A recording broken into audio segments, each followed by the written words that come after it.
বাসা থেকে পারমিশন করিয়ে রাখবি। আমরা সারা রাত থাকব, খুব হল্লোড় করব। জিনিয়া বলেছে সে তার বাবার কালেকশন থেকে 1 বোতল শ্যাম্পেন নিয়ে আসবে। দরজা বন্ধ করে শ্যাম্পেন খাওয়া হবে। সারা রাত থাকতে দেবে না। অবশ্যই দেবে, না দেবার কি আছে? তুই তো কচি খুকি না। আমাদের বাসা অন্য সব বাসার মতো না। কোনো কথা শুনতে চাচ্ছি না। যেভাবেই হোক পারমিশন আদায় করবি। আচ্ছা দেখি। তুই একটু ধর তো শ্যামা, আমার হাতের তেঁতুল শেষ হয়ে গেছে। তেঁতুল নিয়ে আসি, 1 মিনিট। শ্যামা টেলিফোন ধরে বসে রইল। টিনা ফিরে এলো না। টিনার সঙ্গে টেলিফোনে কথা হলে এ ব্যাপারটা প্রায়ই ঘটে। টিনা কথাবার্তার মাঝখানে টেলিফোনে হঠাৎ বলে, 1 মিনিট ধর, আমি আসছি। আর আসে না। টিনা কি এটা ইচ্ছা করে করে? যাদের সঙ্গে তার কথা বলতে ইচ্ছা করে না তাদের সঙ্গে এ ধরনের টিক্স করে। আব্দুর রহমান সাহেব 10টা বাজতেই ঘুমোতে যান। আজ ঘুমোতে গেলেন 11:30টায়। হিসেবের বাইরে 1.5 ঘন্টা কাটালেন টিভি দেখে। কোনো একটা চ্যানেলে বাংলা ছবি হচ্ছিল। মাঝামাঝি থেকে দেখতে শুরু করেছেন। দেখতে তেমন ভালো লাগছে না, আবার খারাপও লাগছে না। তার ইচ্ছা করছিল স্ত্রী এবং ছেলে মেয়ের সঙ্গে নিয়ে ছবি দেখেন। সেটা সম্ভব হলো না। মন্টু বলল তার পরীক্ষা, সে টিভি দেখবে না। ঈশা বলল সে বাংলা ছবি দেখে না। শ্যামা বলল তার মাথা ধরেছে। তিনি একা একাই টিভির সামনে বসে রইলেন। সিনেমার গল্পে মন দেবার চেষ্টা করলেন। বড়লোক নায়ক গাড়ি অ্যাক্সিডেন্ট করে অন্ধ হয়ে গেছে। তার সেবা শুশ্রূষা করার জন্যে অসম্ভব রূপবতী এক নার্স বাড়িতে এসেছে। নার্স ছেলেটির প্রেমে পড়ে গেছে, অথচ ছেলেটির অন্য এক প্রেমিকা আছে। গল্পে নানান ধরনের জটিলতা। এর মধ্যে নায়কের এক বন্ধু আছে যার প্রধান দায়িত্ব হাস্যকর কাণ্ড কারখানা করে লোক হাসানো। যেমন সে ফ্রিজের ভেতর ঘাপটি মেরে বসে থাকে। কেউ ফ্রিজ থেকে পানির বোতল আনতে গেলে সে নিজেই হাত বের করে বোতল তুলে দেয়। আব্দুর রহমান নায়কের বন্ধুর অভিনয়ে খুবই মজা পেলেন। যে কবার তাকে পর্দায় দেখা গেল সে কবারই তিনি প্রাণ খুলে হাসলেন। শ্যামা মাকে বলল, বাবার বোধহয় মাথা খারাপ হয়ে গেছে, কি রকম বিশ্রী করে হাসছে। মা, তুমি বাবার মাথায় পানি ঢেলে বিছানায় শুইয়ে দাও। সুলতানা হাসলেন। শ্যামা বলল, হাসির কথা না মা, আমার সত্যি ভালো লাগছে না। সুলতানা বললেন, তোর বিয়ে ঠিক হওয়ায় বেচারা খুবই খুশি হয়েছে। খুশি চাপতে পারছে না বলে এরকম করছে। আমার তো মা, কোনো রাজপুত্রের সঙ্গে বিয়ে হচ্ছে না, কেরানি টাইপ একজনের সঙ্গে বিয়ে ঠিক হয়েছে। তোর বাবার খুবই পছন্দের ছেলে। মাঝে মাঝে এরকম হয়, কারণ ছাড়াই কোনো একজনকে মনে ধরে যায়।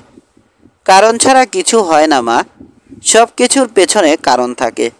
মাঝে মাঝে কারণটা বোঝা যায়, মাঝে মাঝে বোঝা যায় না।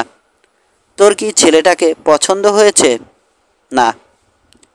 তোর বাবা তো একেবারে বিয়ের তারিখ ঠিক করে ফেললো। করলেও কোনো লাভ হবে না। আচ্ছা মা শোনো, ওর যে 1001 টাকা দিয়ে গেছে, ওরা যে 1001 টাকা দিয়ে গেছে, ওই টাকাটা আমি খরচ করে ফেলি। সুলতানা মেয়ের দিকে তাকিয়ে রইলেন। শ্যামা বলল, আমার এক বান্ধবীর বিয়ে, তার বিয়েতে উপহার কিনতে হবে। সুলতানা শ্যামার প্রশ্নের জবাব না দিয়ে নিজের প্রশ্নটা আবার করলেন, ছেলে কি তোর মোটেও পছন্দ হয়নি? না, হয়নি। তাহলে তো তোর বাবাকে বলা দরকার। অপছন্দের একজনকে কেন বিয়ে করবি? বাবাকে কিচ্ছু বলার দরকার নেই। যেহেতু আমার পছন্দের কেউ নেই, আমি শেষটায় খাতাউরের গলা ধরে ঝুলে বসতেও পারি। মা শোনো, আমি কি ওই 1001 টাকা খরচ করতে পারি? তোর টাকা তুই খরচ করবি, এতবার জিজ্ঞেস করার কি আছে? আমার ওই বান্ধবীর বিয়ে হবে উত্তরায়। আমরা সারা রাত থেকে খুব হুল্লোড় করব। বাবার কাছে বলে আমার ভিসা করিয়ে রাখবে। আমি কিছু বলতে পারবো না, তুই নিজে বলবি। তোর বাবা রাজি হবে বলে আমার মনে হয় না। আর শোন, তুই তোর বাবার সঙ্গে কথা বলে তারপর ঘুমোতে যা। কেন? তুই বাড়িওয়ালার বাসায় ছিলি, তোর বাবা কয়েকবার তোকে খোঁজ করেছে। মনে হয় কিছু বলবে। বাবা খেজুরে আলাপ করবে। খেজুরে আলাপ আমার একদম পছন্দ না। এইভাবে কথা বলিস কেন? ছি। খালি হাতে বাবার সামনে যেতে পারবো না। পান টান কিছু দাও, নিয়ে যাই। সুলতানা বললেন, এক কাজ কর, তোর বাবা যে শাড়িটা এনেছে এটা পরে যা, তোর বাবা খুব খুশি হবে। শ্যামা হাই তুলতে বলল, বাবা এমনিতেই খুশি আছে, আরও খুশি করার দরকার নেই। বেলুন বেশি বাতাস বেলুনে বেশি বাতাস ভরলে বেলুন ব্রাস্ট করে। বাবা এখন ব্রাস্ট করার পর্যায়ে চলে গেছেন। শ্যামা খিলখিল করে হাসছে। সুলতানা মুগ্ধ হয়ে মেয়ের হাসি দেখছেন। আব্দুর রহমান মশারির ভেতর ঢুকে পড়েছিলেন। বড় মেয়েকে দেখে মশারির ভেতর থেকে বের হলেন। শ্যামা বলল, বাবা তোমার জন্যে পান এনেছি। আব্দুর রহমান আনন্দিত গলায় বললেন, পান তো আমি একবেলা খাই, শুধু দুপুরে ভাত খাবার পর। যাই হোক, এনেছিস যখন খেয়ে ফেলি। সমস্যা একটাই, আবার দাঁত মাজতে হবে। চলে যাচ্ছিস নাকি? বস, পান খেতে খেতে গল্প করি। শ্যামা বসল না, দাঁড়িয়ে রইল। বসলেই বাবা দীর্ঘ কথাবার্তা শুরু করতে পারেন। বাবাকে এই সুযোগ কিছুতেই দেয়া যাবে না। শ্যামার মনে হলো বাবার মেজাজ আজ শুধু যে ভালো তা না, অস্বাভাবিক ভালো। বান্ধবীর বিয়েতে সারা রাত কাটাবার অনুমতি নিতে হলে আজই নিতে হবে। এরকম সুযোগ আর পাওয়া যাবে না। আব্দুর রহমান পান মুখে দিয়ে বললেন, এশার কাছে একটা টেলিফোন নাম্বার আছে, আতাউরের নাম্বার। যদিও বিয়ের আগে মেলামেশা মোটেও বাঞ্ছনীয় না, তারপরেও বিশেষ কিছু যদি জানতে চাস। শ্যামা বলল, কিছু জানতে চাই না। আব্দুর রহমান বললেন, বিয়ে শাদী পুরোপুরি ভাগ্যের ব্যাপার। অনেক খোঁজ খবর করে বিয়ে দেওয়ার পর দেখা যায় বিরাট ঝামেলা। স্বামী তেল আর স্ত্রী জল। ঝাঁকাঝাঁকি করলে মিশে, আবার ঝাঁকাঝাঁকি করলে মেশে, আবার ঝাঁকাঝাঁকি বন্ধ করলেই তেল জল আলাদা হয়ে যায়। শ্যামা বাবার দিকে তাকিয়ে আছে। আব্দুর রহমান হড়বড় করে কথা বলেই যাচ্ছেন। তার মুখ থেকে পানের রস গড়িয়ে সাদা গেঞ্জিতে পড়ছে।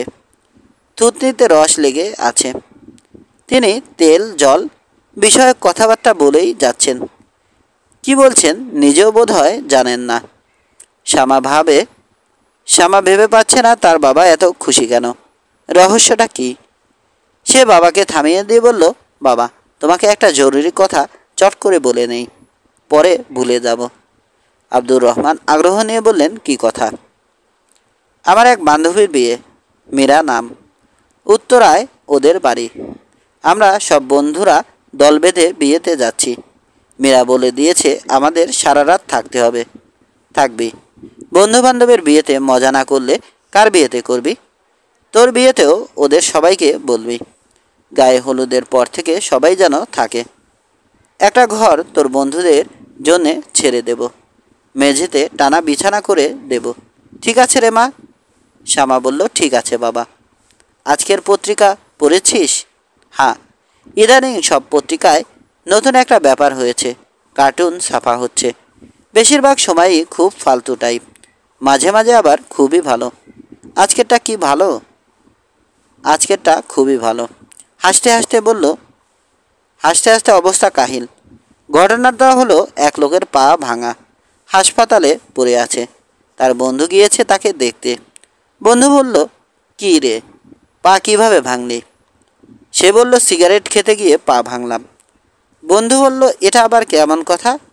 সিগারেট খেতে গিয়ে কেউ পা ভাঙে? সে বলল, ঘটনাটা হলো, সিগারেট শেষ করে জ্বলন্ত টুকরোটা খোলা ম্যানহোলে ফেলে দিলাম। তারপর অভ্যাসবশে পা দিয়ে সেই সিগারেট নেভাতে গিয়ে হা হা হা। আব্দুর রহমান হেসেই যাচ্ছেন। পানের রসে তার গেঞ্জি এখন মাখামাখি। শ্যামা অবাক হয়ে তার বাবাকে দেখছে। মানুষটা এত খুশি কেন? মিথ্যা দু রকমের আছে, হঠাৎ মুখে এসে যাওয়া মিথ্যা আর ভেবে চিনতে বলা মিথ্যা। হঠাৎ মিথ্যা আপনা আপনি মুখে এসে যায়, কোনো পরিশ্রম করতে হয় না। ভেবে চিনতে মিথ্যা বলাটাই কঠিন। এই মিথ্যা সহজে গলায় আসে না, বারবার মুখে আটকে যায়। শ্যামার মুখে অবশ্যই মিথ্যা তেমন আটকাচ্ছে না। সে গড় গড় করেই বলে যাচ্ছে এবং নিজেও খুব বিস্মিত হচ্ছে। সে কথা বলছে টেলিফোনে, ওপাশে ফোন ধরে আছে আতাউর। মাত্র সন্ধ্যা হয়েছে। সন্ধ্যাবেলা মিথ্যা বলতে নেই, শ্যামাকে বলতে হচ্ছে। শ্যামা বলল, আপনি আমাকে চিনবেন না, আমার নাম এশা। শ্যামা আপু, যার সঙ্গে আপনার বিয়ের কথাবার্তা হয়েছে, আমি তার ছোট বোন। ও আচ্ছা, তুমি কেমন আছো? ভালো আছি। আপনার টেলিফোন নাম্বার আমি আপাকে দিয়েছিলাম। সে আপনাকে টেলিফোন করবে না, লজ্জা পায়। কাজেই ভাবলাম আমিই করি। আপনি বিরক্ত হচ্ছেন না তো? বিরক্ত হব কেন? আপনার চেহারা দেখে মনে হয় আপনি অল্পতেই বিরক্ত হন। আমি অল্পতে কেন, বেশিতেও বিরক্ত হই না। বিরক্ত না হলেই ভালো, কারণ বড় আপুর স্বভাব হলো সবাইকে বিরক্ত করা। আপনাকে সে বিরক্ত করে মারবে। আপনার সঙ্গে সে নানান ধরনের ফাজলামি করবে, আপনার জীবন অতিষ্ঠ করে তুলবে। তাই নাকি? হ্যাঁ তাই। সে আপনাকে কি ডাকছে জানেন? ডাকছে খাতাউর। খাতাউর? হ্যাঁ খাতাউর। আপনাকে ডাকছে নওয়ানের জমিদার মিস্টার খাতাউর। শোনো এশা, আমরা জমিদার টমিদার না। আমার চাচার বেশি কথা বলা অভ্যাস। আমার খুবই লজ্জা লাগছে যে তিনি এ ধরনের কথাবার্তা বলেছেন। এখন জমিদার না হলেও একসময় তো ছিলেন, অনেক আগের কথা। আমরা এখন খুবই দরিদ্র মানুষ। আপনার জমিদারি নিয়ে বড় আপা কিন্তু আপনাকে খুব খেপাবে। গতকালই আমাকে বলেছে, এই এশা, তুই আমাকে আপা ডাকবি না, আমি জমিদারের বউ। আমাকে ডাকবি মহামান্য নওয়ানির প্রাক্তন জমিদারনি। তোমার কথা শুনে আমার তো খুবই লজ্জা লাগছে। আর আপনি খুব কাশছিলেন তো, এই নিয়েও বড় আপু অনেক মজা করেছে। বলছে খাতাউর সাহেবের যক্ষা আছে। যক্ষা হচ্ছে রাজরোগ। সে রাজা মানুষ, তার তো রাজরোগ থাকবেই। আচ্ছা শুনুন, আপনার কাশি কি কমেছে? হ্যাঁ কমেছে। আপাকে দেখে ওই দিন আপনার কেমন লেগেছে? বেশ সুন্দর। আপনি তো চোখ তুলে আপার দিকে তাকাননি। আপার ধারণা আপনি পায়ে স্যান্ডেল পরেছিলেন। সেই স্যান্ডেলের ফিতার ডিজাইন নিয়ে গবেষণা করে আপনি পুরো সময় কাটিয়ে দিয়েছেন। আচ্ছা শুনুন, নাস্তা দেবার সময় আপা যখন সবাইকে বাদ দিয়ে আপনাকে প্রথম প্লেটটা দিল, তখন কি একটা ধাক্কার মতো খেয়েছিলেন? না। তাহলে আপার হিসেবে ভুল হয়েছে। আপা আপনাকে চমকে দেবার জন্যে এই কাজটা করেছে। সে মানুষকে চমকাতে খুব পছন্দ করে। এখন বুঝতে পারছি আপা আপনাকে চমকাতে পারেনি। অন্য সময় হলে অবশ্যই চমকাতাম। ওই দিন ঘোরের মধ্যে ছিলাম, কিচ্ছু বুঝতে পারিনি। আর একটা কথা, আপনারা যে আপাকে টাকা আর আংটি দিলেন, আপনারা যখনই মেয়ে দেখতে যান পকেটে টাকা আংটি নিয়ে যান। আপার ধারণা আপনারা আগেও অনেক মেয়ে দেখেছেন, প্রতিবারই পকেটে করে টাকা আংটি নিয়ে গেছেন। আপার ধারণাটা কি ঠিক? হ্যাঁ ঠিক। আচ্ছা ধরুন কোনো কারণে বিয়ে হলো না, তখন কি আপনারা টাকা আংটি ফেরত নেবেন? এমন কথা বলছো কেন? এমনি বলছি, রাগ করবেন না। রাগ করছি না, আমি এত সহজে রাগ করি না। আপনার সঙ্গে যে আমার এত কথা হয়েছে এটাও আপাকে বলবেন না। সে জানলে খুবই রাগ করবে। আপা চট করে রেগে যায়। আপার স্বভাব আপনার উল্টো। আপনি রাগ করেন না, আপা করে। স্কুলে তার নাম ছিল আর কে। আর কে মানে কি? আর কে মানে রাগকুমারী। আপনি কিন্তু আপাকে কিছু বলবেন না। আমি কখনো তাকে বলবো না। আচ্ছা শুনুন, আমার মাথায় একটা বুদ্ধি এসেছে। আপা যেমন আপনাকে চমকে দিতে চাচ্ছে, আপনিও তাকে চমকে দিন। আমি আপনাকে সময় বলে দিচ্ছি। ঠিক 1:30টার সময় আপা কলেজ থেকে বের হয়। কলেজ গেটের সামনে আপনি ফুল নিয়ে দাঁড়িয়ে থাকুন। আপনাকে দেখে আপার আক্কেল গুরুম হয়ে যাবে। আমার ধারণা হাত থেকে বই খাতা ফেলে দেবে। এই কাজটা আমি করতে পারবো না এশা। আমি খুবই লাজুক মানুষ। তাহলে কি করা যায় বলুন তো? তোমাকে কিছু করতে হবে না। Thank you. না, আপনাকে করতে হবে। আমি চাই আপনি আপাকে চমকে দিন। আপার একটা শিক্ষা হোক। আপনাকে কলেজের গেটের সামনে দাঁড়াতে হবে না। একটা কনফেশনারির দোকান আছে, নাম নিরালা। আপনি দোকানে ঢুকে একটা কোক বা পেপসি খাবেন। আপা সেখানে উপস্থিত হবে। সে শুধু শুধু সেখানে যাবে কেন? যাবে কারণ আমি তাকে বলে দেব ওই দোকান থেকে আমার জন্য একটা জিনিস আনতে। পারবেন? না, পারবো না। আপনাকে পারতেই হবে, প্লিজ। আগামীকাল দুপুর 1:30টায় 1:40-এ আপার ক্লাস শেষ হবে। দোকানে আসতে আসতে তার লাগবে 10 মিনিট। এশা, আমি এই কাজটা করতে পারবো না। না পারলে কি আর করা। আমার অফিস আছে। অফিস কামাই দিয়ে দোকানে বসে কোক খাওয়ার জন্যে তো অফিস কামাই দিচ্ছেন না। যে মেয়েটিকে বিয়ে করতে যাচ্ছেন তার সঙ্গে কিছুক্ষণ গল্প করতে যাচ্ছেন। বিয়ের পর তো গল্প করবই। বিয়ের পর গল্প করা আর বিয়ের আগে গল্প করা কি এক? এক না? না, এক না। আকাশ পাতাল তফাত। তুমি বুঝলে কি করে? তুমি তো বিয়ে করোনি। বিয়ে না করলেও বুঝতে পারছি। এই সব ব্যাপারে মেয়েরা ছেলেদের চেয়ে অনেক বেশি বোঝে। আপনি যাবেন কিন্তু। ধরো আমি গেলাম, তারপর দেখলাম তোমার আপা আসেনি। আপা যাবে, আমি ব্যবস্থা করে রাখবো। আর না গেলে দেখা হবে না। তুমি দেখি খুবই ইন্টারেস্টিং মেয়ে। দুলাভাই, আপনি যাবেন তো? মাই গড, এখনই দুলাভাই রাখছো কেন? একদিন তো ডাকতেই হবে। একটু প্র্যাকটিস করে নেই। আগে ভাগে প্র্যাকটিস করতে হবে না। আমার খুবই লজ্জা লাগছে। লজ্জা লাগলে ডাকবো না। আচ্ছা শুনুন, আপনি কাল যাচ্ছেন তো? এখনও বলতে পারছি না। না, আপনাকে যেতে হবে। না গেলে আমি খুবই রাগ করব। আমি আপনার একটা মাত্র শালি। আমাকে রাগালে তার ফল শুভ হবে না। টেলিফোন রাখি। অনেকক্ষণ কথা বলে ফেললাম। আপনি বোধহয় আমাকে ফাজিল টাইপ মেয়ে ভাবছেন। দুলাভাই, আমি কিন্তু ফাজিল টাইপ না। সরি, আবার দুলাভাই বলে ফেললাম। সে আমার টেলিফোন রেখে খানিকক্ষণ হাসলো।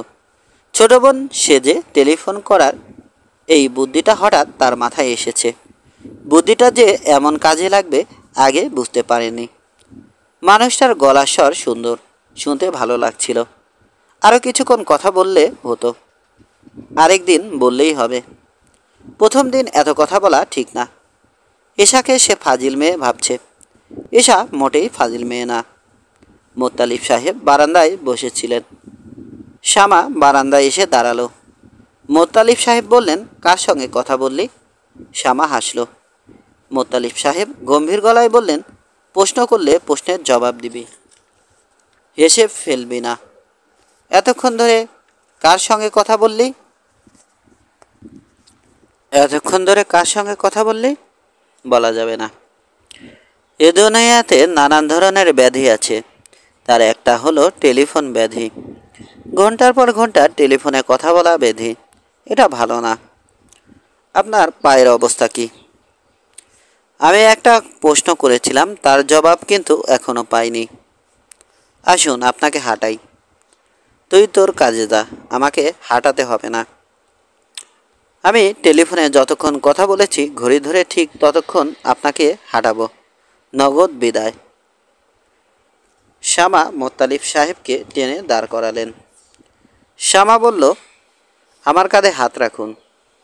আমাকেই তো ধরে আছেন, আবার দেয়াল ধরছেন কেন?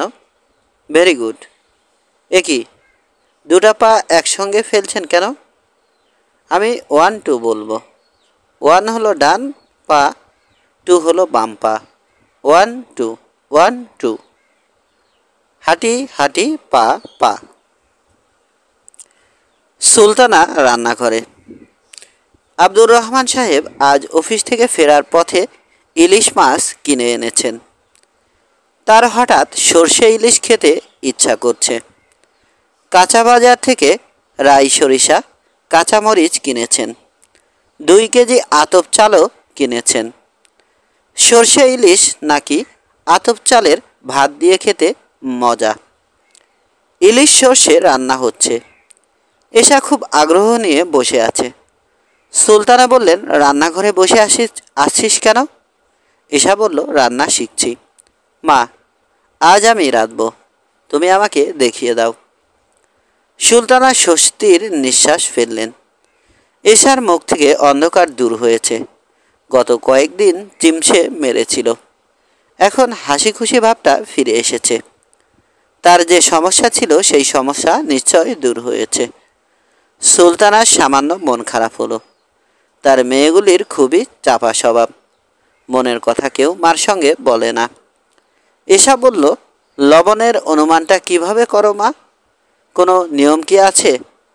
সুলতানা বললেন, পুরোটাই আন্দাজ। মাখানোর পর জিভে নিয়ে লবণ দেখে নিতে হয়। ওয়াক থু, কাঁচা মাছের রস মুখে দেব, পরে পানি দিয়ে কুলি করে মুখ পরিষ্কার করবি। এশা মাছ মাখাচ্ছে। সুলতানা মুগ্ধ হয়ে মেয়ের কাজ দেখছেন। সময় কত দ্রুত পার হচ্ছে। এতটুকু মেয়ে ছিল, দেখতে দেখতে কত বড় হয়ে গেছে। একজনের তো বিয়েই ঠিক হয়ে গেল। মা দেখো তো লবণ কি এতটুকু দেব? বেশি হয়ে গেছে, আরও কম। একটা ব্যাপার খেয়াল রাখবি, লবণ কম হলে পরে দেয়া যায়, বেশি হলে কিন্তু কমানো যায় না। বেশি হলে পানি দিয়ে ঝোল বাড়িয়ে দেব। সর্ষে বাটায় পানি দিবি কিভাবে?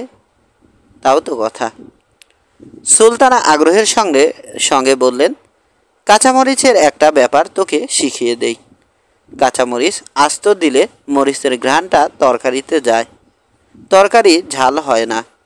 আর যদি মাঝখান দিয়ে কেটে দিস তাহলে মরিচের ঘেরানো যায়, তরকারি ঝালও হয়।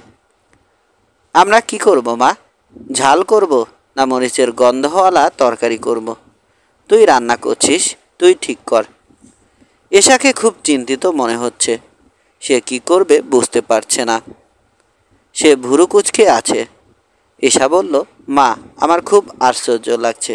কেন? সামান্য রান্না, তার মধ্যে ডিসিশান নেয়ার ব্যাপার আছে। আমাকে চিন্তা করতে হচ্ছে কি করব।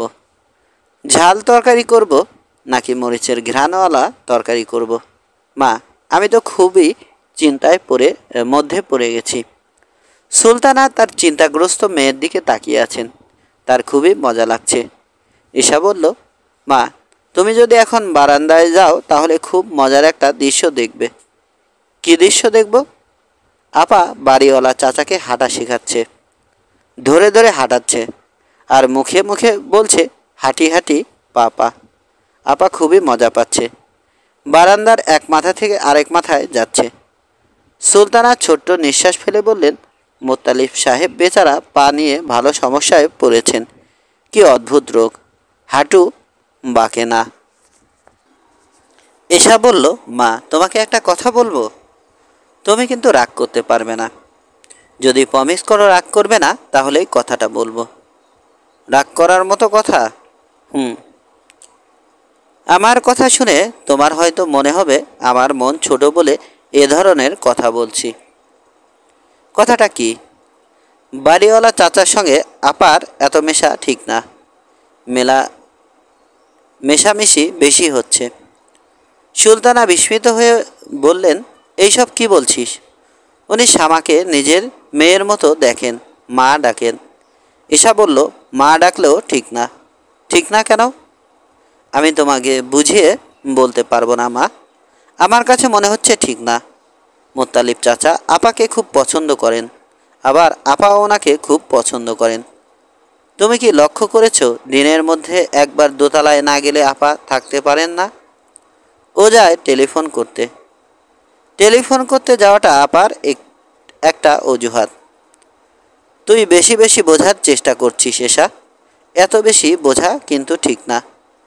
কিছু কিছু মানুষ আছে ভালোর মধ্যে মন্দ খুঁজে, তুইও তাদের মতো হয়ে গেলি। তুমি রেগে যাচ্ছ মা, কথা ছিল তুমি রাখবে না। আমি রাগিনি, তোর কথা শুনে বিরক্ত হচ্ছি। মানুষের সম্পর্ক এত ছোট করে দেখতে নেই। এসা চুলায় হাঁড়ি বসাতে বসাতে বলল, মা শোনো, একবার মোত্তালিব চাচার টেলিফোন নষ্ট ছিল, প্রায় 1 মাস নষ্ট ছিল। এই 1 মাসও কিন্তু বড় আপা প্রতিদিন একবার করে দোতলায় গেছে। তাতে কি হয়েছে? কিছু হয়নি, এমনি বললাম। তুমি যে বললে আপা টেলিফোন করতে যায়, এটা যে ঠিক না তা বোঝানোর জন্যে বললাম। তুমি রেগে যাচ্ছ বলে গুছিয়ে তোমাকে কিছু বলতে পারছি না। মা শোনো, আপা যখন শুনবে আজ বাসায় সর্ষে ইলিশ রান্না হচ্ছে, সে খুব ব্যস্ত হয়ে পড়বে মোতালিব চাচার জন্যে তরকারি পাঠাতে। এতে দোষের কি আছে? উনি শ্যামাকে নিজের মেয়ের মতো দেখেন। মেয়ে কি বাবার জন্যে তরকারি নিয়ে যাবে না? এক টুকরো মাছ মানুষটার জন্যে নিয়ে গেলে সেটা দোষের হয়ে যাবে? এসা বলল, মা সরি, এই প্রসঙ্গটা তোলা ঠিক হয়নি। তোমার মুখ থেকে রাগ রাগ ভাবটা দূর করে সহজভাবে তাকাও। আমার মন আসলেই ছোট, কি আর করা। মা, চা খাবে? না, চা খাও, আমি তোমাকে চা বানিয়ে খাওয়াচ্ছি। চা বানানোটা আমি ভালো শিখেছি মা, বানাই প্লিজ। বললাম তো না, তোমার সঙ্গে আমার চা খেতে ইচ্ছা করছে না। কঠিন মুখে না বলবে না। আমি তো স্বীকার করেছি আমার মন ছোট, তারপরেও রাগ করে থাকাটা কি ঠিক? এসা খালি চুলায় চায়ের কেতলি বসালো। শ্যামা এসে উপস্থিত হলো। খুশি খুশি গলায় বলল, মা হচ্ছে, চা হচ্ছে নাকি রে? আমিও চা খাবো। আজ কি তুই রান্না করছিস? হুঁ, কি রান্না? সর্ষে ইলিশ। ইলিশ মাছে ডিম ছিল? ছিল। ডিমটা আলাদা করে রাখবি। মোত্তালিব চাচা ইলিশ মাছের ডিম পছন্দ করেন, ডিমটা আমি ওনাকে দিয়ে আসব। আচ্ছা। সুলতানা এশার দিকে তাকিয়ে আছেন। এশা একবারও মার দিকে তাকালো না, সে নিজের মনে চা বানাচ্ছে। শ্যামা বলল, মা শোনো, চাচাকে এক্সারসাইজ করিয়ে এসেছি। আমার কি মনে হয় জানো মা? আমার মনে হয় এক্সারসাইজের চেয়েও ওনার যেটা বেশি দরকার সেটা হচ্ছে শেক। কাল থেকে এক্সারসাইজও করাবো, শেকও দেব। তুই তো ডাক্তার না, তুই এসবের জানিস কি? শ্যামা চায়ের কাপ হাতে নিতে নিতে বলল, ছোটোখাটো ব্যাপার জানার জন্যে ডাক্তার হওয়া লাগে না মা। এসা বলল, আপা তুমি কি আতাউর ভাইকে টেলিফোন করেছিলে? শ্যামা বলল, না, আমার এত গরজ নেই। বাবা শখ করে টেলিফোন নাম্বার এনেছেন, একবার টেলিফোন কর। শ্যামা হালকা গলায় বলল, বাবার শখ থাকলে বাবা করুক, আমার শখ নেই। সুলতানা নিজের চায়ের কাপ নিয়ে উঠে গেলেন। এশার কথাগুলি শোনার পর থেকে তার ভালো লাগছে না। মনের মধ্যে কি যেন খচখচ করছে, অদৃশ্য কোনো কাঁটা বিঁধে আছে। শোবার ঘর অন্ধকার করে আব্দুর রহমান শুয়ে আছেন। শুয়ে থাকার ভঙ্গিটা কেমন যেন অস্বাভাবিক। লম্বা হয়ে শুয়ে আছেন, পায়ের বুড়ো আঙুল এবং নাক এক লাইনে। সুলতানা ঘরে ঢুকে বাতি জ্বালালেন। উদ্বিগ্ন গলায় বললেন, কি হয়েছে, শরীর খারাপ নাকি? আব্দুর রহমান উঠে বসতে বসতে বললেন, মাথাটা কেমন যেন ঘুরছে, মুখের ভেতরটা টকটক লাগছে। জ্বর আসেনি তো? না। চা খাবে? নাও চা খাও, রান্নার দেরি হবে। অসুবিধা নেই, হোক দেরি, আজ এশা রান্না করছে। ও রান্না জানে? জানে না, শিখবে। তোমার বড় মেয়ের রান্নাবান্নায় আগ্রহ নেই, এসার আছে। দুই মেয়েকেই শিখিয়ে দাও। আজকালকার মেয়েরা সব শিখতে রাজি, শুধু রান্না শিখতে রাজি না। রান্না শেখাটা খুব দরকার। আমার মেয়েরা আজকালকার মেয়ের মতো না। আব্দুর রহমান চায়ের কাপে চুমুক দিতে দিতে বললেন, আজ প্রভিডেন্ট ফান্ডের খোঁজ নিয়েছি। 1,45,000 টাকার মতো আছে। এতে তোমার মেয়ের বিয়ে দিতে পারবে না? সব টাকা এক মেয়ের পিছনে খরচ করে ফেলবে? তোমার তো আরও একটা মেয়ে আছে। প্রথম বিয়ে একটু ধুমধাম করে দেই। আমি ঠিক করেছি বিয়ের পর মেয়ে জামাইকে গ্রামের বাড়িতে নিয়ে যাব। পালকির ব্যবস্থা করব। পালকি করে জামাই বউ যাবে। গ্রামের মানুষ ভিড় করবে। পালকি পাবে কোথায়? দেশে কি পালকি আছে? আমাদের এদিকে আছে। গ্রামের বাড়িটাও এই উপলক্ষে ঠিক করতে হবে। গ্রামের মানুষরা তো আর দল বেঁধে বিয়েতে আসতে পারবে না। একটা গরু জবাহ করে ওদের খাইয়ে দেব। তার কি দরকার আছে? আছে, দরকার আছে। সুলতানা, শোনো, এর মধ্যে আতাউরকে বলি একবেলা এসে আমাদের সঙ্গে খেয়ে যাক। বলো। অফিস থেকে ফেরার সময় ওকে নিয়ে আসব। রাতে খেয়ে দিয়ে যাবে, গল্প গুজব করবে। আমি তো আর গল্প করতে পারি না, তোমরা করবে। আচ্ছা, তোমার কিছু স্পেশাল রান্না যে আছে সেগুলি করো। শাশুড়ির হাতের রান্না খেয়ে বুঝুক রান্না কাকে বলে। কলার থোর বেটে তুমি যে জিনিসটা করো ওটা করবে। আর মাছের টকও রাঁধবে। নেত্রকোনার ছেলে তো শুটকি পছন্দ করবে। বেগুন দিয়ে শুটকি করবে। আব্দুর রহমান চায়ের কাপ নামিয়ে হঠাৎ উঠে দাঁড়ালেন। সুলতানা বললেন, কি হয়েছে? বমি আসছে। বলতে বলতেই তিনি ঘর ভাসিয়ে বমি করলেন। মন্টু সাউন্ড কমিয়ে দিয়ে টিভিতে এক্স ফাইল দেখছে। টিভির এই প্রোগ্রামটি তার খুব পছন্দের। সপ্তাহে একদিন মাত্র দেখায়। আজ না দেখতে পেলে আরও 1 সপ্তাহ অপেক্ষা করতে হবে। বাড়িতে একজন অসুস্থ মানুষ আছে। মানুষটা অনেকবার বমি করে এখন শুয়ে আছে। তার ঘর অন্ধকার। মা তার মাথার চুলে ইলিবিলি করে দিচ্ছে, আর সে কিনা টিভি দেখছে। কাজটা খুবই অন্যায়। মন্টুর নিজের কাছেই খারাপ লাগছে, কিন্তু সে টিভি বন্ধ করতে পারছে না। সে অবশ্য তার দায়িত্ব ঠিকই পালন করেছে। ডাক্তার দেখে নিয়ে এসেছে। ডাক্তারের প্রেসক্রিপশন নিয়ে ওষুধ নিয়ে এসেছে। তারপরেও টিভি দেখাটা ঠিক হচ্ছে না। বড় আপা তাকে একবার দেখে গেছে। বড় আপা কিছু বলেনি। বড় আপা যদি বলতো, এই টিভি বন্ধ কর, সে বন্ধ করে দিত। বাবার ঘরের দরজা বন্ধ। টিভির সাউন্ড সে ঘরে যাচ্ছে না। তাছাড়া সে সাউন্ড কমিয়ে রেখেছে। নিজেই কিছু শুনতে পাচ্ছে না। বাবার শুনতে পাবার কোনো কারণ নেই। মন্টু টিভি দেখে সত্যি পাচ্ছে না। বারবার চমকে চমকে উঠছে। মনে হচ্ছে এই বুঝে বাবা বের হয়ে আসবেন।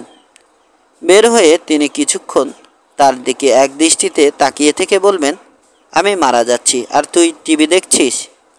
টিভিটা এতই জরুরি, দেখতেই হবে? বাবা অবশ্যই মারা যাচ্ছে না। 2-3 বার বমি করলে কেউ মারা যায় না।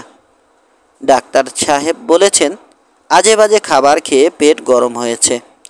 তিনি ওর স্যালাইন খেতে দিয়েছেন আর ঘুমের ওষুধ দিয়েছেন। খট করে শব্দ হলো। বাবার ঘরের দরজা খুলছে। মন্টু টিভির উপর ঝাঁপিয়ে পড়ে টিভি বন্ধ করল। সুলতানা বের হয়ে এলেন। তিনি সহজ গলায় বললেন, পড়তে যা। টিভির সামনে বসে আছিস কেন? বলেই তিনি মেয়েদের ঘরে ঢুকলেন। মন্টু আবারও টিভি ছাড়ল। এক্স ফাইলে আজকের গল্পটা খুবই জটিল। এক লোকের অস্বাভাবিক ক্ষমতা আছে। সে তার ইচ্ছাশক্তি দিয়ে মানুষকে প্রভাবিত করতে পারে, কিন্তু সবসময় পারে না। ইচ্ছাশক্তি খাটাতে হলে তার আশেপাশে গাছ লাগে। টবে বসানো গাছ হলেও হয়। ইচ্ছাশক্তি কাজে লাগানোর পর গাছটা মরে যায়। মন্টু টিভির পর্দার সঙ্গে প্রায় চোখ লাগিয়ে আছে। সাউন্ডটা আরেকটু বাড়াতে পারলে ভালো হতো। সেটা ঠিক হবে না। সুলতানা মেয়েদের ঘরে ঢুকলেন। শ্যামা বলল, বাবা কি ঘুমিয়ে পড়েছে? সুলতানা বললেন, হ্যাঁ ঘুমোচ্ছে। তুমি ভাত খেয়ে নাও। আমি খাবো না, খিদে নেই। এসা বলল, মা শোনো, খেতে যাও। বাবার শরীর খারাপ করেছে বলে বাবা খাচ্ছে না, তাই বলে তুমিও খাবে না? এটা কেমন কথা? বললাম না খিদা নেই। খেতে বসলেই খিদে হবে। আমি এত আগ্রহ করে রান্না করেছি, তুমি খাবে না? এটা কেমন কথা? তোর বাবা শখ করে মাছটা এনেছে, সরিষা বাটা রান্না হবে বলে সরিষা কিনে এনেছে, সে খেতে পারল না, আর আমি খাবো? এটাই বা কেমন কথা? এসা ঝগড়ার ভঙ্গিতে বলল, না খেয়ে তুমি কি প্রমাণ করতে চাচ্ছ মা? তুমি কি প্রমাণ করতে চাচ্ছ যে বাবার সঙ্গে তোমার গভীর প্রণয়? আমি কিছুই প্রমাণ করতে চাচ্ছি না।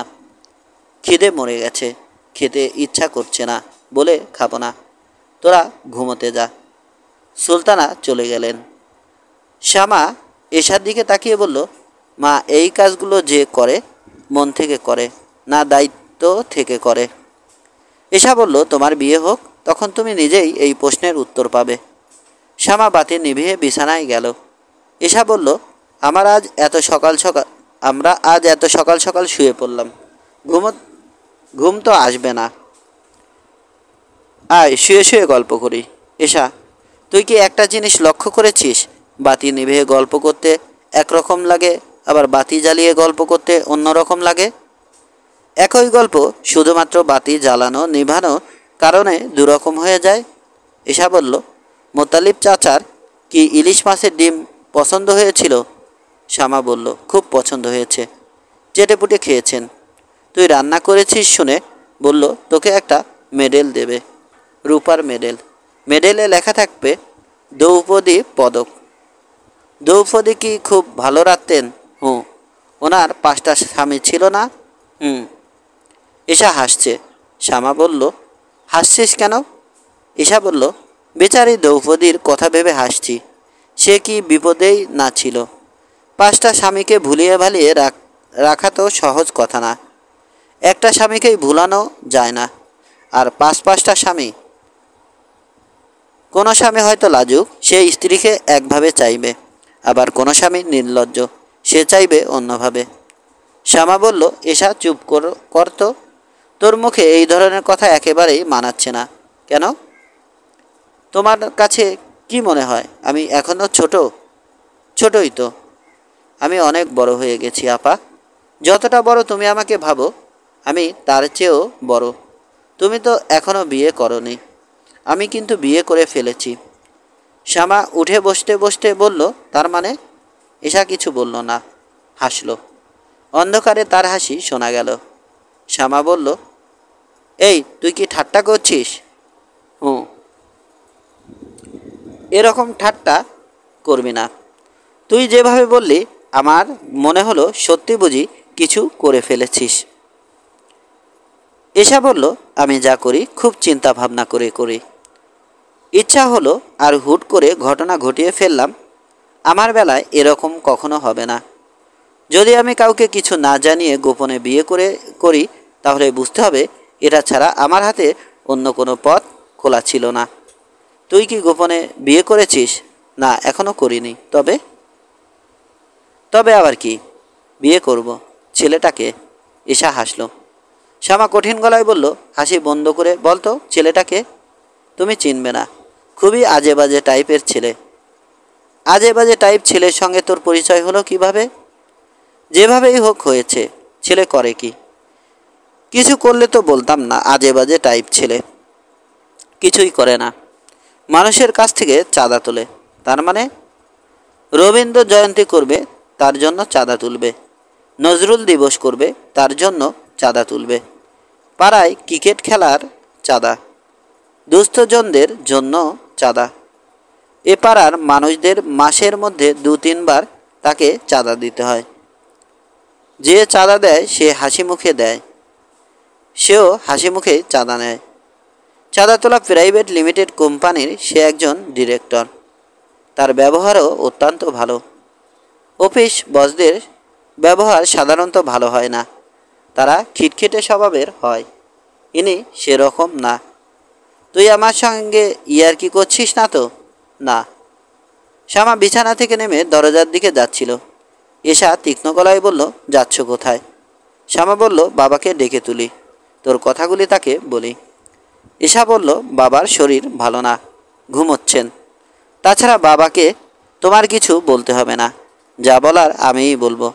তুমি চুপ করে বিছানায় বসো। সুলতানার শোবার ঘর থেকে কথাবার্তা শোনা যাচ্ছে। দরজা খোলা হলো। স্বামী স্ত্রী দুজন একসঙ্গে বেরোচ্ছেন। সারা শব্দ পেয়ে এশা এবং শ্যামা ঘর থেকে বের হয়েছে। এশা বলল, কি হয়েছে? সুলতানা লজ্জা গলায় বললেন, কাণ্ড দেখ না, তোর বাবা এখন বলছে ভাত খাবে, তার নাকি শরীর ভালো লাগছে, ক্ষুধা হচ্ছে। এশা বলল, তোমরা খাবার টেবিলে বসো, আমি খাবার গরম করে আনছি। আব্দুর রহমান মেয়ের দিকে তাকিয়ে সংকুচিত গলায় বললেন, আমার মনে হয় ফুড পয়জনিং হয়েছিল, বমির সঙ্গে পয়জন সবটা বের হয়ে গেছে, এখন শরীর ফ্রেশ লাগছে।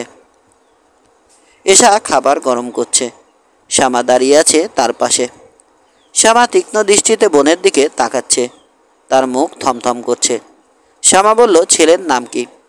এশা হালকা গলায় বলল, নামে তো আপা কিছু যায় আসে না, ওর নাম সলিম হলেও যা, ডবির হলেও তা, আবার খলিলুল্লাহ হলেও ঠিক আছে। আমি মনে হয় ছেলেটাকে চিনতে পারছি। একদিন কলেজে যাবার জন্যে রিক্সা পাচ্ছিলাম না, তখন ফর্সা মতো লম্বা একটা ছেলে রিক্সা ঠিক করে দিয়ে আমাকে বলল, আপা উঠুন। রিক্সাওয়ালা কি তোমার কাছ থেকে ভাড়া নিয়েছে? ভাড়া নেবে না কেন? এসা হালকা গলায় বলল, রিক্সাওয়ালা তোমার কাছ থেকে ভাড়া নিলে বুঝতে হবে মাহফুজ না। মাহফুজ রিক্সা ঠিক করে দেবে আর রিক্সাওয়ালা ভাড়া নেবে, এরকম হতেই পারে না। ছেলের নাম মাহফুজ? হ্যাঁ। তুই কি সত্যি সত্যি তাকে বিয়ে করেছিস? আমার গা ছুঁয়ে বলতো প্লিজ। এশা বিরক্ত গলায় বলল, টেনশনে তোমার চোখ মুখ শুকিয়ে গেছে, তুমি টেনশন করছো কেন? টেনশন করবো আমি? তোমার এখানে টেনশন করার কিছু নেই। আমি টেনশন করব না? না। আমরা যখন একসঙ্গে ছিলাম তখন একজন আরেকজনের সমস্যা দেখেছি। একসঙ্গে থাকার সময় শেষ হয়েছে। তোমার একটা জীবন শুরু হতে যাচ্ছে। তুমি তোমারটা দেখবে, আমি দেখব আমারটা। তোর কি হচ্ছে না হচ্ছে তা নিয়ে আমি চিন্তা করব না? না, করবে না। বড় খালা বা ছোট খালা এদের কারোর সঙ্গে কি মার যোগ আছে? যোগ নেই। হঠাৎ হঠাৎ বিয়ে, জন্মদিন এইসব উৎসবে তাদের দেখা হয়, এই পর্যন্তই। আমাদের অবস্থাও তাই হবে। তুমি তোমার সংসার নিয়ে ব্যস্ত হয়ে পড়বে, আমি আমার সংসার নিয়ে ব্যস্ত হব। কাজেই আমাকে নিয়ে দুশ্চিন্তা না করে নিজের জীবনটা কেমন যাবে তা নিয়ে চিন্তা করো। ইদানিং তুই নিজেকে খুব বুদ্ধিমতী ভাবছিস। ভাবাভাবির কিছু নেই আপা, আমি বুদ্ধিমতী। বুদ্ধিমতী কোনো মেয়ে চালাবাজ ছেলের প্রেমে পড়ে? হ্যাঁ, পড়ে। অতি চালাকের গলায় দড়ি, এই প্রবচনটা জানো না? আমি অতি চালাক বলেই আমার গলায় দড়ি। পুরো ঘটনাটা কি আমাকে বলবি? না, ঘটনা বলে বেড়াতে লাগে না। আব্দুর রহমান সাহেব খেতে বসেছেন। এশা খাবার এগিয়ে দিচ্ছে। তিনি মেয়ের দিকে তাকিয়ে আদুরে গলায় বললেন, মাছের তরকারিটা অপূর্ব হয়েছে রে মা। এশা শীতল গলায় বলল, মাছের তরকারি তুমি এখনও মুখে দাওনি বাবা। আব্দুর রহমান বিব্রত গলায় বললেন, মুখে দিতে হবে না, আমি চেহারা দেখেই বুঝতে পারছি। চেহারা দেখেই 16 আনার 12 আনা বোঝা যায়। ঈশা বলল, চেহারা দেখে কিছুই বোঝা যায় না। শ্যামা এক প্যাকেট বাবুলগাম একটা ইরেজার কিনল। পছন্দের ইরেজার বেছে বের করতে তার সময় লাগলো। বাজারে নানান ধরনের ইরেজার এসেছে। পেন্সিলের দাগ মুছতে পারুক বা না পারুক, দেখতে সুন্দর। শ্যামার বুক সামান্য ধক ধক করছে। দোকানিকে দাম দেওয়ার পর তাকে অভিনয় করতে হবে, অভিনয়টা ভালো হতে হবে। আতাউরকে দোকানের এক মাথায় দেখা যাচ্ছে। আতাউরকে দেখে চমকে ওঠার ভান করতে হবে। চমকে উঠে বলতে হবে, আপনি এখানে কি করছেন? কথা বলারও বিপদ আছে। গলার স্বর চিনে ফেলবে না তো? বুড়ো কুচকে ভাববে না তো টেলিফোনে যে কথা বলছিল তার সঙ্গে এই মেয়েটার গলার স্বরের এত মিল কেন? না, তা ভাববে না। টেলিফোনে মানুষের গলার স্বর অন্যরকম শোনায়। তাছাড়া দুবনের গলার স্বরে মিল থাকতেই পারে। সে আমার বান্ধবী টিনা এবং তার মার গলার স্বর অবিকল একরকম। এই নিয়ে কত ঝামেলা হয়েছে। সাগর ভাই টিনাদের বাসায় টেলিফোন করেছেন। টেলিফোন ধরেছেন টিনার মা। তিনি হ্যালো বলতেই সাগর ভাই বললেন, জানগো তুমি কেমন আছো? তোমার রাগ কি কমেছে? টিনার মা শান্ত গলায় বললেন, তুমি কাকে চাচ্ছ? টিনাকে। টয়লেটে আছে। আমি টিনার মা। বাবল গাম এবং ইরেজারের দাম দেয়া হয়েছে। এখন শ্যামা চলে যেতে পারে। একটা ব্যাপারে সে মন ঠিক করতে পারছে না। আতাউরকে দেখতে পায়নি এমন ভান করে সে কি বের হয়ে যাবে, নাকি হঠাৎ দেখতে পেয়ে অবাক হবে? দেখতে না পাওয়ার অভিনয়টাই সহজ হবে। মাথা নিচু করে দোকান থেকে বের হয়ে যাওয়া। এর একটা সমস্যা আছে। আতাউর যেমন লাজুক, সে হয়তো চোখই তুলবে না, নিজ থেকে এগিয়ে এসে কিছু বলবে না। চিন্তা করার জন্য আরেকটু সময় দরকার। আরে কিছু কিনলে হয়। দাম 20 টাকার মধ্যে হতে হবে। তার সঙ্গে 30 টাকা আছে। এই 30 টাকা থেকে রিক্সা ভাড়াও দিতে হবে। শ্যামা একটা লেইন পলিশ রিমুভার কিনল। বোতলের মুখ খুলে নিজের নখে খানিকটা লাগালো। এই কাজগুলি করতে গিয়ে সময় পাওয়া যাচ্ছে। মিস্টার খাতাউরকে লক্ষ্য করতে পারছে। খুবই বিপজ্জনক পরিস্থিতি। দুজন দুজনকে আর চোখে লক্ষ্য করতে করতে একসময় চোখাচোখি হয়ে যাবে।